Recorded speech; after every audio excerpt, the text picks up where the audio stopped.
What's your lemonade stand story? And he was like, YouTube's going to be the next big thing, Devin. Like, you need to get on that. You need to get on it early. And I'm like,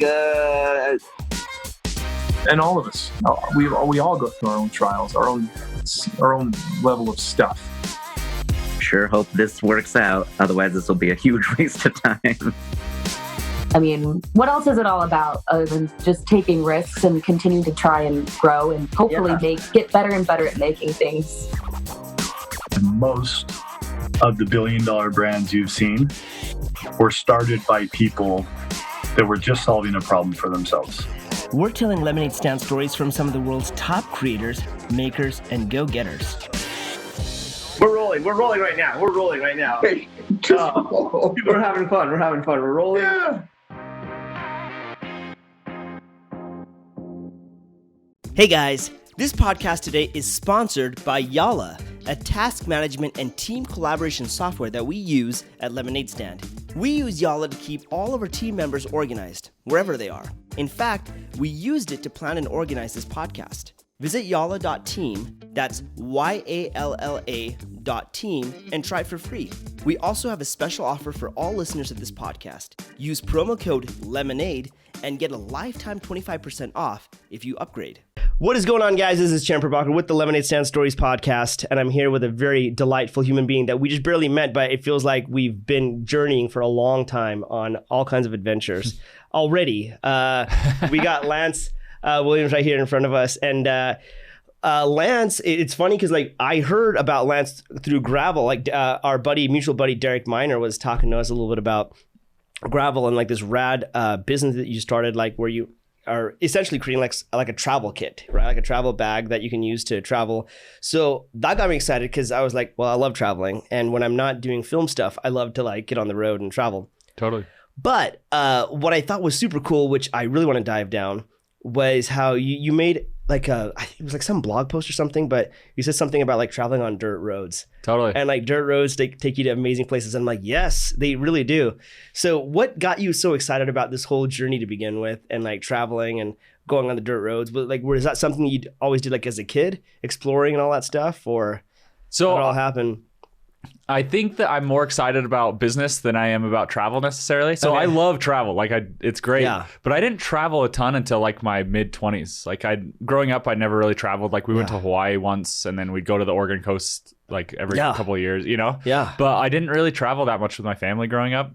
And neither did my wife, but she was like adamant, like we will travel. Okay. And so why was she like that? She just had that desire? Yeah, she just was so like, good. I want to see the world. Like I want to get out there and see what the world has to offer, you know? Yeah. And so we had a couple kids, and then that was the first time she left the US. Was we left to move to Vietnam for a couple months. And why with two kids. Just we manufacture in Vietnam, so it was our whole game plan. I mean, I can jump into the whole story right now, or we can move back in time, whatever you want. But the whole game plan for moving to Vietnam was we wanted to go there and develop a bunch of products. Yeah. So we had already launched one Kickstarter. It did pretty well. We launched a toiletry bag, and it raised like $165,000. So that's amazing. Pretty good for our first product. Yeah. Leading up to that, I'd been doing Kickstarter full time, like just helping people launch Kickstarter projects for a couple of years. And I'd been doing Kickstarter for like 7 or 8 years at that point or something. So there's got to be an art to Kickstarter then. Oh, right? Yeah. It's this. Yeah. I mean, it's the same as SEO. Honestly, there's a lot of SEO for Kickstarter to show up better within the algorithm. There's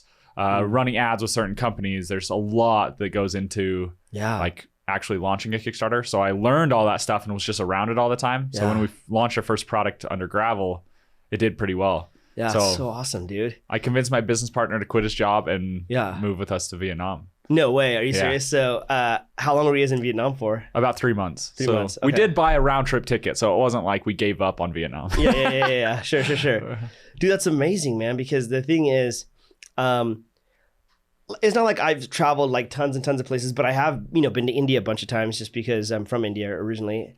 India is crazy. It is crazy. That's the first time I left the US was to go to India. Really? Other than Canada. Well, it is crazy. In fact, let's dive down a little bit on that. Place. It's a place where it's like, I tell people like, don't go there for a vacation. It's not a vacation. If you want an experience though, it's an experience for sure. It has to be the craziest place on earth. Yeah, well, like I can't imagine that it gets more wild. It is so wild, right? Where did you go in India? Well, so I worked for a company called Proof at the time, which is like eco-friendly eyewear. Yeah, and they do give back programs where they build eye clinics and different things. So we partnered with the Aravind Eye Clinic and opened an eye clinic in Pathamadai. Which is like a really small rural town in southern India. Okay. And then we kind of just made, I honestly forget all the names of everywhere we went, but the first 5 days we opened that eye clinic. And then the next 5 days we just toured all the touristy things. We went to and it's pretty wild, right? Like I am from the south. Mm-hmm. Okay. I'm from Chennai, if you've ever heard of Chennai. That's Are you like super south where it's like surf culture and stuff? Isn't that like pretty surfy and like more, or maybe more beachy at least? It's like beachy for sure. I wouldn't say like I didn't see anyone surfing there at all. But it's like right on the border of like by the ocean. So I'd say maybe half hour, 40 minutes you can get to the beach. Cool. Distance wise, it's probably not that long, but like, the traffic in India is just wild beyond belief. Yeah. The bigger the car you have, the less you have to move. It's just like, if you're on a scooter, you're just getting out of the way of cars all the time. Yeah. And that was the weirdest thing for sure. Yeah, absolutely. And it's such a wild culture shock. Now I imagine for me, I look Indian, so even though I'm there and people are like, oh yeah, he's Indian, but like I feel different. But I wonder how it must have been like for you. Do you feel like people were treating you differently? Well, we went with a fair-skinned blonde girl to these rural towns. Yeah. So there was like literally buses full of people stopping us and taking pictures, mostly of her because she's also pretty. So it's like a mixture of all those things. So she got way more attention. So I just felt jealous the whole time. You know how it gets.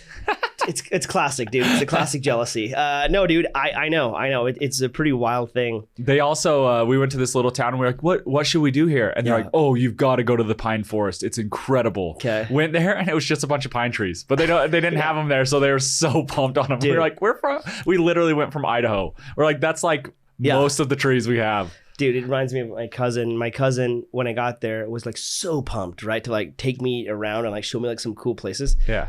And he's like, Charan, we've got a wonderful surprise for you, Charan. I'm like, great. I love surprises. I love it. We're going to a new restaurant that came here. You're going to love it. I'm like, oh, dude, I love new food. He's like, oh, yes, it's called Pizza Hut. I'm like, wait, what? And they're like, yes, Pizza Hut. You're going to love it.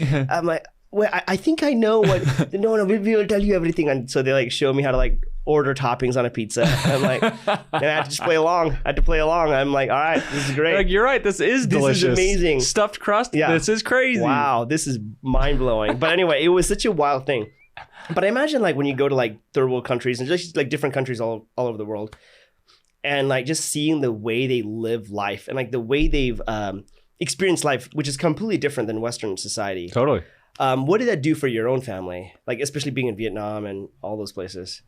So I actually got crap for this when I said this out loud before, but I'm going to do it again just for you. Yeah, you should. Since I didn't travel that much, I thought of the rest of the world as just destinations, right? I didn't really think about the people there. So what I did was when I went to India, I was like kind of disappointed because I was like, oh, this is just a bunch of people living their life just like I'm living my life. Like it never clicked until I did that. Yeah. And so it kind of gave me like this world perspective versus like America, absolutely, no matter what. It's like, oh no, there's like people everywhere. Yeah. And like I care about those people just as much. I don't know. So it's kind of strange, but. Well, I think that's a great way of looking at it. I mean, I remember there was this moment in India. I don't know. It was like I just saw an interaction that this one guy gave to us, and he just had like so much light in his eyes. He was just a very positive person. And I remember thinking, wow, this guy probably does not have nearly as many of the amenities that I enjoy in life, right? Like I've got a lot of like privileges. I've got a nice car or decent car. I've got a nice little place I'm living at. He may not enjoy all those things, but man, there's a joy in his eyes. Totally. Right. And it kind of like reshifted my own brain as far as like what is actual happiness look like and what is actual joy. Because when you go to these different places and you see just the companionship and camaraderie and like helping each other out, they've kind of nailed down what joy really looks like as opposed to like us and our social media and all those things. Right. So let's talk a little bit about like how you got Gravel going and what was the impetus for making that happen? Like, was it just because you wanted to travel more and you also love business? Is that what was going on, or? So what happened was I was trying to start a hammock company at the time, and then I was doing like photo, video, graphic design stuff on the side to kind of supplement my income and stuff. And most of that stuff, photo, video, graphic design stuff, was for Kickstarter. Okay. So I was doing a lot of subcontracting for some big Kickstarter marketing agencies and stuff like that. And I had my business partner, Chris. We had a bunch of mutual friends. So he had an idea for a toiletry bag, and he started kind of talking to some of his business friends about him, and they were all like, you should launch it on Kickstarter. You should go talk to Lance. Okay. And so we both went to a Kickstarter launch party for a company called Wandered that's local. Okay. And I gave away some hammocks there, and they're like, oh, Lance is actually here right now. He's the owner of this company. And so Chris was like, oh, that's him. Yeah. I better go chat with him. Yeah. So he came up to me and he's like, hey, dude, my name's Chris. And I'm like, my name's Lance. And he's like, my middle name's Lance. And I was like, no way, my middle name's Chris. But it wasn't. My middle name's not Chris. Not at all. Not it was a good joke. Yeah, it was a great joke. So but reiterating that, just pushing that joke again, it's not hitting as good this time. No. Say it one more time. Say it one more time. I think it's gonna land the next time. I swear. Next time it's gonna. I'll save it for the next podcast. No, dude, I loved it because I saw where you were going, and I'm like, all right, there's no way his middle name is Chris. But it wasn't. But his middle name is Lance. So the special bond. Anyway, that's so that we spent the next 6 months or so kind of designing and redesigning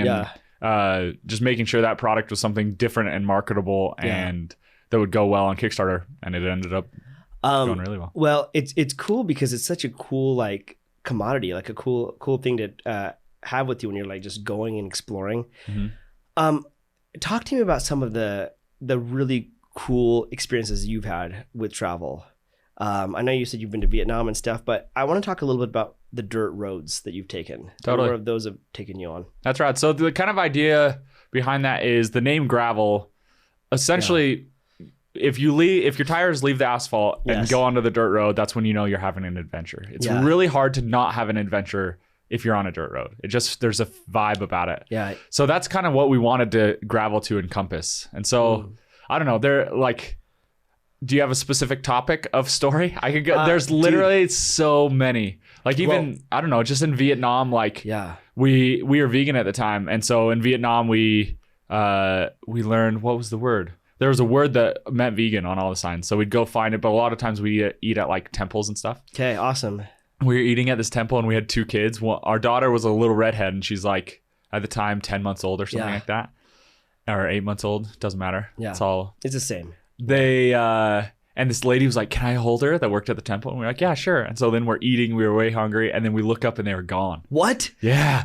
We're like, that's kind of adventure you don't want to have. And that was like pretty soon after we got there, like within the first few weeks. Okay. And we were like, oh, okay. So like I heard people laughing like around the corner and walked like into like the temple, and then she just brought our child inside to show everyone else because she was really excited about her. Oh my god. But she like, we didn't notice she took her. Wow. And I guess that's not a dirt road, other than in Vietnam there's like to the temple was a dirt road, so I'll accept that.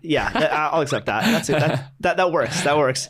No, you know what? Here's the thing. I love that dirt road analogy of like going on adventure and whatnot. I made a rule for myself just last year. I wanted to explore Utah more. Cool. And I wanted to go on like the dirt roads of Utah and like see where they would take me, because there's some rad places that I didn't even know existed when I went out there.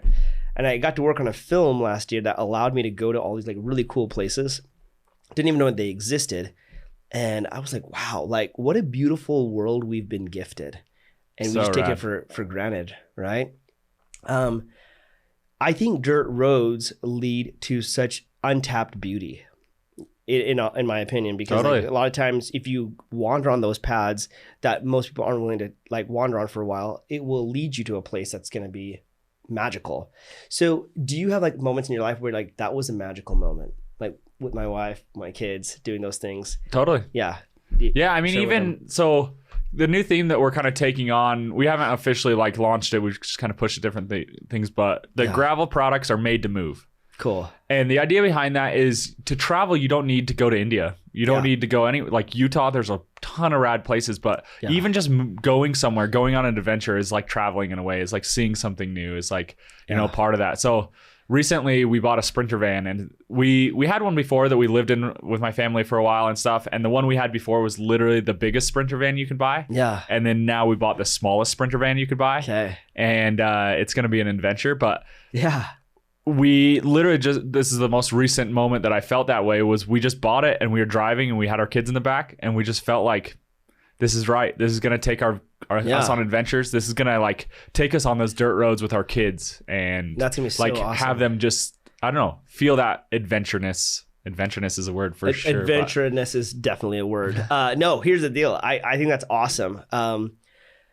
Last year, or wait, I'm trying to think when this all happened. This could have actually been this year. I was feeling very claustrophobic. I don't know if you've ever felt this before, but it's just like, I lived in LA for a while. I moved back to Utah because I was like, oh man, the crowds in LA are insane. I moved back to Utah. Dude, the crowds in Utah now are it's insane. Wild. It's so wild. And I'm like, geez, this is insane. Like, I don't remember Lehigh being as like crowded as it is now, you know, and that's where I live. And so I made it a pact. I'm like, okay, every week I need to go to a place where nobody is around. And so that's going to require me just traveling a little bit. Totally. And so that was the only rule I had. I don't care where it is as long as nobody else is around. So cool. You know? And so I started exploring like the West Desert area. I started just going to all these different places, just driving around. And there's no destination in mind. I would just go until I felt prompted to like stop somewhere. Which is so cool. Just sit and just be. Yeah. Just to be, right?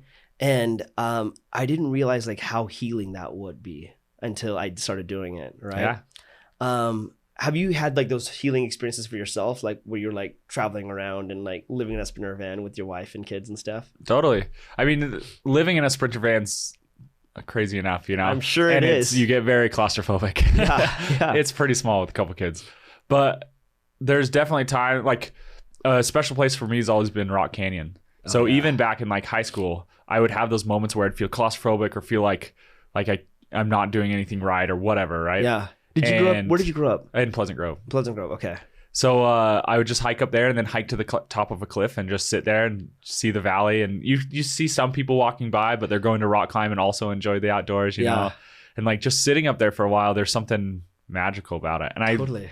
In the spring, I was hiking the Y a lot, and it's a similar feeling. You get to the top and you like feel accomplished. Yes. But then you also have the view, and it's just a time to like quietly think. Yes. Because that's the main thing I think when you're feeling super claustrophobic is to find a spot away to just let your brain be your brain, you know? Oh, I like just that. Let it like go wherever it wants. Where it wants to, you know, without having to feel like you're like almost suffocating by other people's thoughts. Like totally. I think that's one thing I've noticed is like whenever I'm in crowded places, India definitely was like this, right? Where you're like, you can't even hear yourself think. It's not bad. It is what it is, you know?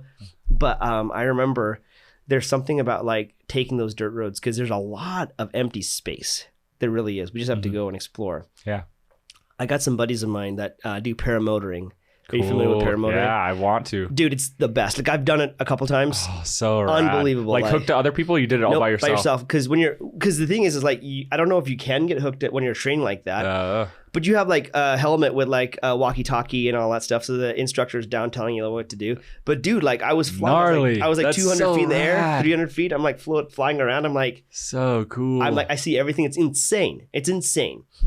And I had some buddies of mine. They were like, oh, actually what we do is we take off like an Eagle Mountain somewhere, and they take off and they fly over this mountain ridge that they're like, yeah, no one goes to this at all. Like they can't go to it. And they fly over to the other side and they land and they camp for the night and they come back. I'm like, dude, stop it right now. You know, that is insane. But I think that's the beauty of being able to explore like that. Totally. And I think exploration is it's such a beautiful thing, but why do you feel like I don't know. I mean, I'm statistically this might not be right, but like I feel like not as many people are exploring as they used to. Why do you think that would be? I think, well, obviously we don't need to be entertained as much anymore. Yeah. We have entertainment in our pocket. Yeah. So it's our brains are naturally trying to choose the easiest path, right? Yeah. And the easiest path for entertainment and for those, you know, the stimulation. Yeah, the stimulation stuff is to lay in bed on your phone. Yeah. And so where before the easiest was to like get away from people and go find something new and whatever. Yeah. But I don't know. My dream is to along the same paramotor lines is my dream is to buy a helicopter for that exact reason. Oh my There's gosh. this dude, I Fly Heli on Instagram. Okay. I rode in his helicopter. We were doing a video shoot. Yeah. And he just flies it like you drive a car. Like he'll just like fly it to work. What? And then he'll like take the seat out and then just fly. He'll go down to southern Utah and land on one of those peninsula or not, I don't know. Yeah. And he'll land there and camp there for the night. And likely no humans have ever been on top of that. Oh my gosh. Come on. Isn't that crazy? That's crazy. That is crazy. I love that. Like, so cool. I want to do it so bad. I have a buddy who is a archaeologist and just discovers all kinds of really cool ancient technology, that type of stuff. And he has another friend who has a helicopter as well, like a pretty like big, decent sized helicopter. So they just fly into the Uintas to like random places, like just you just couldn't even like hike to. And he's like, dude, the stuff that I've discovered is like mind blowing. I'm like, what? So just around in our backyard of Utah, there's insanely cool places, and it just requires like just getting out a little bit more. Yeah, you know? It's weird because there's so many people on the earth, and we're around all these people all the time. Yeah, but literally like a few miles away, there's places that only a couple of humans have ever been. Isn't that so it's wild? Like, what? Yeah, like why? I don't know. It's just so weird that we don't. We kind of get caught up in a bubble, right? And we're so comfortable with that bubble that we're like, we don't need to get out. This is our bubble. This is where we're gonna stay. But because I remember like as a kid, it's like my bubble was the cul-de-sac, you know, and like I wouldn't leave the cul-de-sac because my friends are all here. Like we're all gonna hang out here. This is where my bubble is. So I think we're used to like creating these bubbles all the time. But I love it when people like you get out of the bubble, because you doing that automatically gives permission for me to do that, you know. And I think it gives permission for everybody else to do that, to be like, wow, what a cool thing. So here's something interesting I was thinking about. I've got a friend of mine who owns like tons and tons of land in like Strawberry Reservoir area. Cool. And he was saying that he had his grandkids come up and visit him, and they had like a camper and all that stuff. And he's like, you know, the kids are here, so I'll have Xboxes and all that stuff just to keep them entertained and stuff. Didn't even touch it once. Like right when they came out there and they saw the nature and how beautiful it was, didn't even look at the video game. All they want to do is go play outside and like go four-wheel and like explore the land, you know? So there's something about it really connecting to the soul, doing something like that. Now, kind of back to the dirt road analogy, part of the thing with the Lemonade Stand podcast is talking about people's lemonade stand stories, meaning they had to have lemons first before they actually had lemonade. Yeah. So were there ever any dirt roads in your life that like took you to a not a good place? Well, the Vietnam. So the story of Vietnam is we went to Vietnam to develop like 5 or 10 products, so then we could come back and launch on Kickstarter over the next couple of years, right?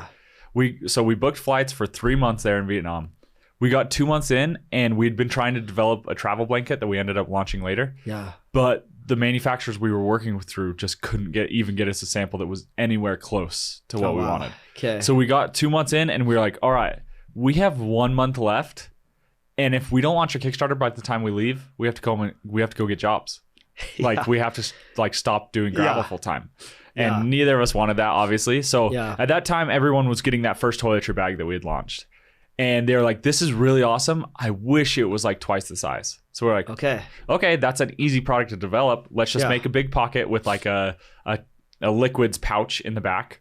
And then inside there'll be a little bit more storage. Yeah. And so literally we went in, and Jason was like our account manager. He was like our, I don't know, bitter uncle, you know, that you ask for you gotta stuff. Have one. Yeah, you gotta have one of those guys. He's like looking at you like you're crazy. Yeah, yeah. But when we kind of were, we like, Jason, this is a sample we need, and we need it in 1 week. And he was like, I can't do that. I was like, you have to. Yeah. Like literally, if you don't get it to us in a week, we have to shut down gravel. Yeah.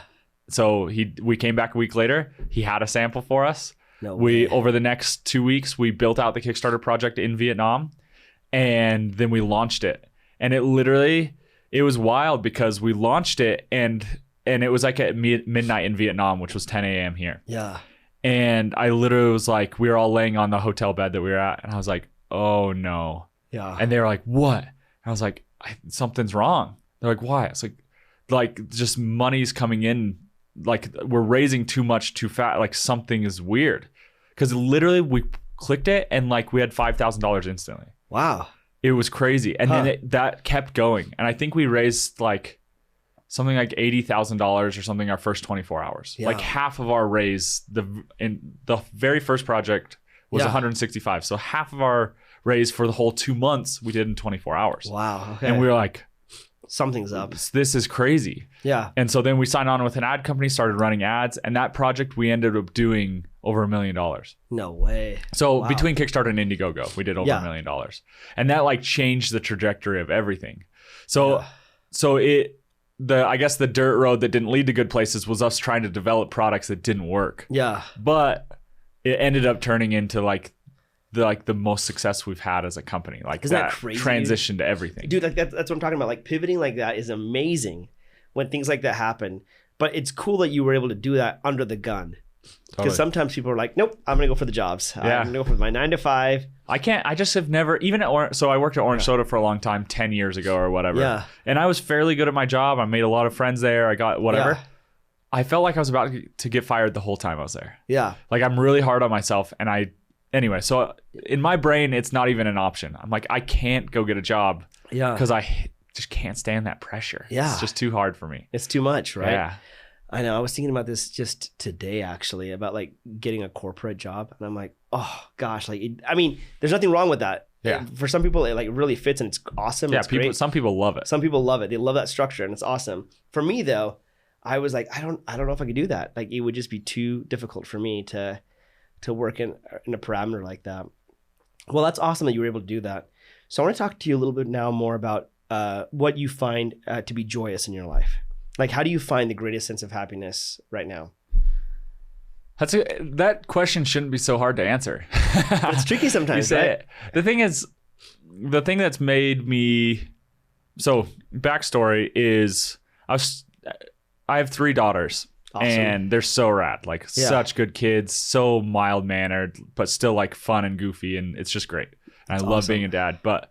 There's definitely times when they're like wanting to be carried that I'm like, just you're 4. You should be able to walk, you know, like I'm not going to carry you. And I'm really frustrated. And then I saw something on Instagram. One of my friends posted and he was carrying like his 7-year-old and he said, I'll carry her as long as she'll let me. Oh, man. And it like switched something in my brain where I was like, man, these kids are not going to be like, they're not going to be this human is not even going to be this human that long. Like I watched videos from 2 years ago and they're different people. Totally different, right? And so I'm like, I need to switch my mindset of like being annoyed that she wants me to carry her and being grateful that she trusts me enough to carry her or wants me to be around or, you know, like it's such a special thing. So as cheesy as that is, like that most of my happiness and joy comes from like my wife and kids. Yeah. And obviously having gravel and being able to live the lifestyle that I want. And it's not necessarily that gravel's giving me a lot of money, but it's giving me a lot of freedom. I can go live in Vietnam for months. I can go live in Bali for months. I can live in my van. I can go travel. I can go, you know, today we're going to St. George and we just took off today just for, you know, whatever. Yeah. And it gives that freedom versus, I don't know, freedom. I think freedom brings that happiness and also people that mean a lot to you bring that happiness. I love that, dude, because the thing is, I've seen tons of people that are like, oh yeah, we're killing it. We're making tons and tons of money, but they've got no freedom. Totally. They got no life. I'm like, great. How are you spending that money? Yeah. Like you're not, right? When you realize it doesn't matter. Like as much, there's a line, I hope I can remember it right now. It's this song by John Bellion and he says, it's along the lines of, why has life become the plan to put money in my hand when the love I really need is stupid cheap? Oh, dude, come on. That whole song like makes me cry every time. Yeah, it's so good. But there's like the whole song's about how like I think the opening line is, what if who I want to be has always been me? Yeah. And it's like, like it's, I don't know. It's just weird that our life becomes this plan to get money. Yeah. Get money. How are we going to get money? Get money. Yeah. And then you realize that like that's not what gives you joy or happiness or love. And that's obviously cliche to say. And money can definitely bring happiness in areas. Yes, absolutely. Well, the thing is like if you don't have any money in this world, then it's tricky because you have to. How do you pay the bills? How do you live? But you're also talking about these people in India. Yeah. The obvious, like some of the poorest people I've ever seen were in India. but that didn't mean that they were unhappy. No. I mean, you find happiness based on your circumstances and based on it's more of a choice than anything, I think. Like it really is. I think that's the case because when I look at my friends and family in India, they just celebrated everything. You know, so cool. It was the best. Like every birthday was like a massive celebration. Everything was just like a massive celebration. It was just an occasion for everyone to get together. And I'm like, I love that. Like there was literally no money that was charged in everyone getting together and laughing. And that's what we did all the time. So right? rad. And then we would, while we were there, we'd be playing like insane levels of ping pong all the time. Because like they just love playing ping pong. And I'm like, dude, it's a paddle, it's a table, it's a ball, and just hours and hours of entertainment, right? It's so rad. It was so good. It makes me more mad than not, though. Yeah, exactly. My competitive side comes out, and I'm like, oh, dang it. I know, of course. But it was just great. I loved like how they would make memories like that. And, totally, it's so rad. And it was so awesome. Yeah, I loved it. So we know about happiness. What about your fears? What is your greatest fear right now? I almost broke my van last night. So currently that literally kept me up all night because I was so worried that I broke my new Sprinter van that I just bought. That would not be a good, like as far as material, exact at this moment, I still am feeling like somewhat jittery from like, so much anxiety from that. But just in general, there's the constant fears of like, is my health going to take a turn? Are my kids' health going to take a turn? That's always on my mind. Like, what can I do to keep my health in a good spot? Yeah. Especially right now. Right now is the wildest time for our health. It's a wild time. What can I do to make myself a strong, healthy individual so that we can keep our whole family safe and healthy? Yeah. There's that. There's constant fears with business. It's weird because I'm like, the pressure of working for somebody else. I always felt like I was going to get fired. Yeah. But then I always feel like my gravel's going to go under. you know?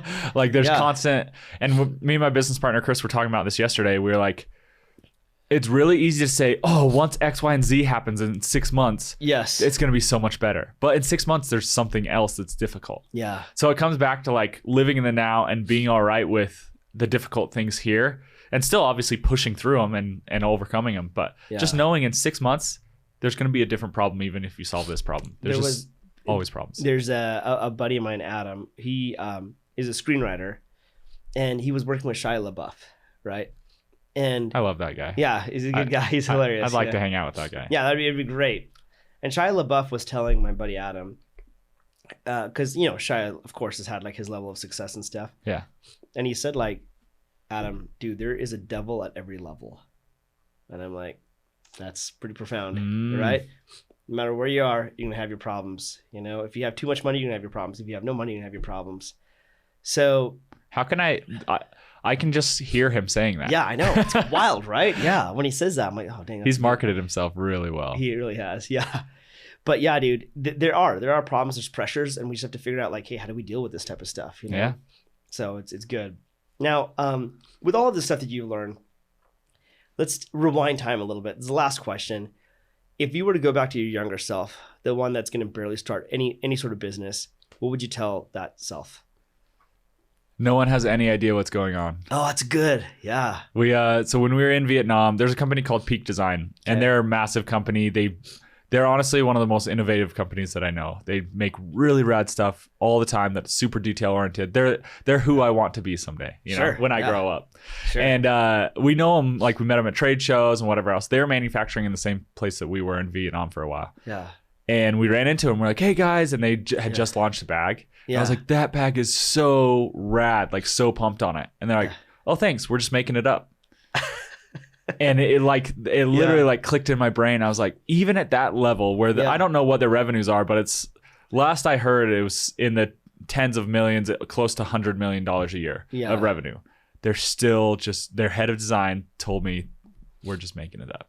Isn't that amazing? It's incredible. So it's really clicked in my brain just in life in general. Yeah. And I've said that if I start a church, our theme is going to be something like nobody knows what's going on. No, you know? dude, that's a good because thing. the second you stop thinking you know exactly what's going on is the second you try and understand what other people are thinking or listen more. Yes. You know, I think that's the main problem that's wrong with the world right now is nobody's listening very much and everybody's talking.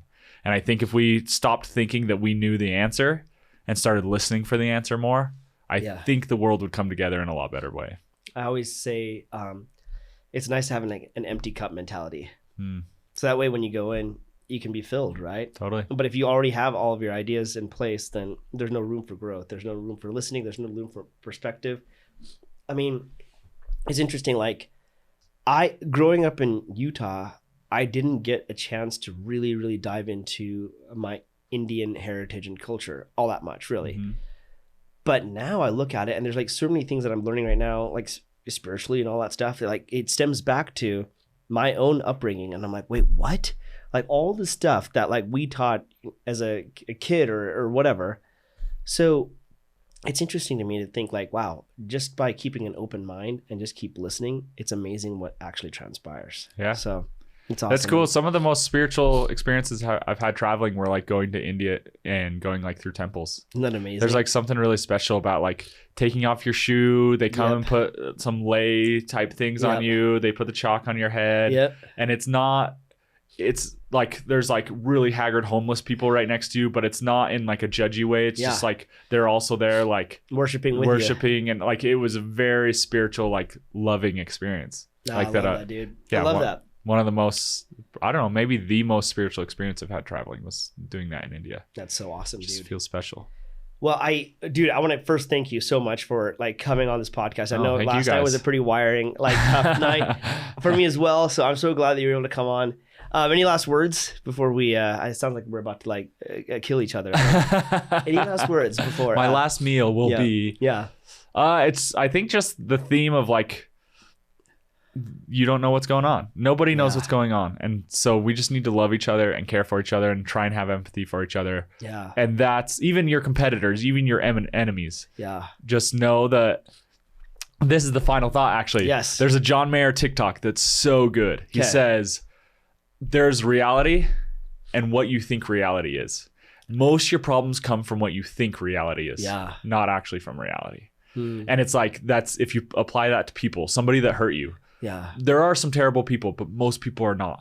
Yeah. Most people are not trying to hurt you, but you think they are. I love that. And by trying to just recognize that in your life, I feel like that changes your life. Well, it's almost like this. I'm trying to take an approach of gentleness.